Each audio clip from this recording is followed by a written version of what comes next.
Andrea and I work for at&t, and last night all of the developers were up late night coding. We had some live streaming going with live casts.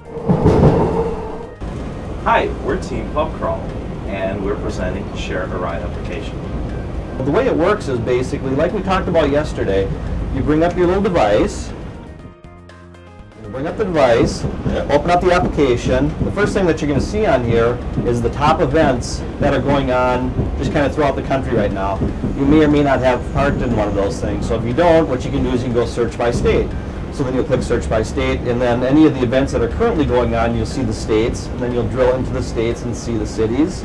Right. What you're going to do is when you actually see the list of people out there, you're not going to see any names or anything like that. You can just click on a person, and at that point it's actually going to send an SMS to the person with the telephone number at that point, so they can go ahead and contact you back. But you initiate the activity of sending them your telephone number. Okay. So you don't have to do that. So that's kind of how we're protecting privacy. Okay, gotcha.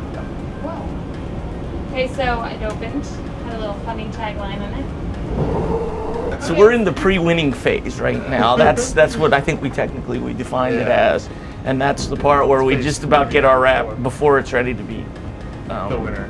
The winner. Yeah, exactly. More seriously though, Bill's wired up a whole bunch of our back-end services, and I've been working on the UI. So now, over the next few hours, Bill's working on a few more services. I'm working on the UI a little more, but we're hooking them together. So there's three options, because their green share was about ideas, products, and places. Yeah. So I'm going to click on products because I said that's the only one that works right now. And then what's going to happen after this? When I push search, am I going to go next? You're going to get the product that you were searching for, or if it doesn't exist, the chance to create it, and then if it does exist, chance to add a review to it, to the existing reviews.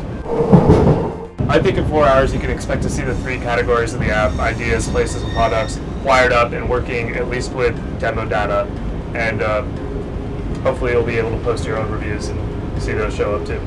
Basically the whole concept of sharing people that need to get to a certain place together, and reducing the carbon footprint by riding together, and it naturally saves them money, so it keeps them enticed in using this application.